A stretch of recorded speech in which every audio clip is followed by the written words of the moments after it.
Hey everyone, and welcome. Let's jump right into our word of the day, solitary. So when you hear that word solitary, how does it make you feel?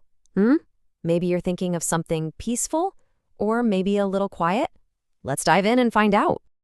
First things first, what kind of a word are we dealing with here? Well, solitary is an adjective, and you know what that means, right? It's a describing word. We use it to tell us more about people, places, or things. Okay, before we go any further, we've got to make sure we can say it like a pro. Let's break down the pronunciation together. You ready? The first part is easy. It's solly. Think of the word solidify. It's that same beginning sound. Say it with me. Solly. Perfect. And the second part is terry.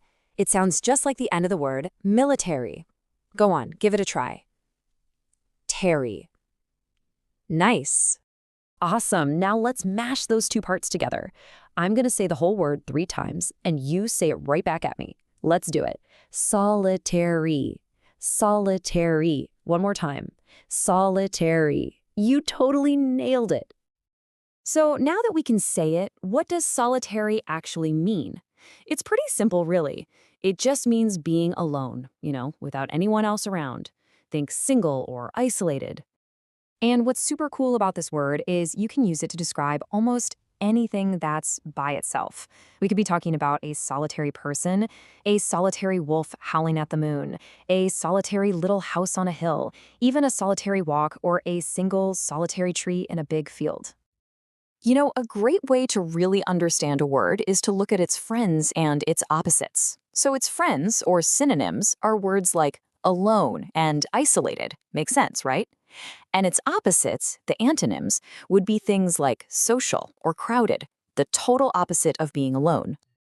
All right, we know what it means. We know how to say it. Now let's see this word out in the wild. Let's check out some examples. Okay, check this one out. He prefers a solitary walk every morning. See how that works?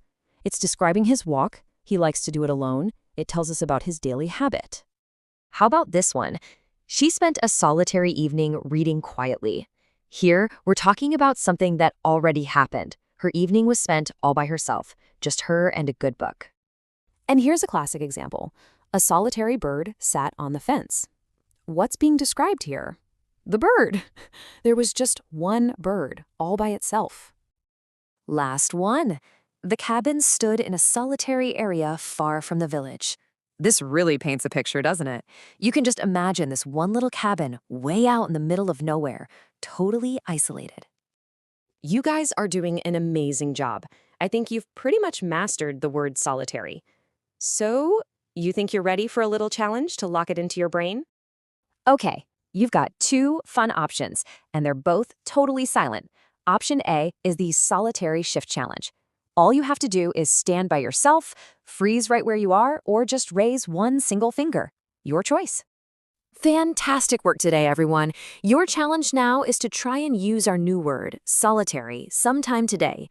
Maybe you'll spot a solitary cloud floating by, or maybe you'll just enjoy a quiet, solitary moment to yourself. And that's a wrap for today. If you had fun learning with us, do us a favor and hit that like button. Share this with a friend, and don't forget to subscribe to Nestlingua so you don't miss our next word adventure. See you next time!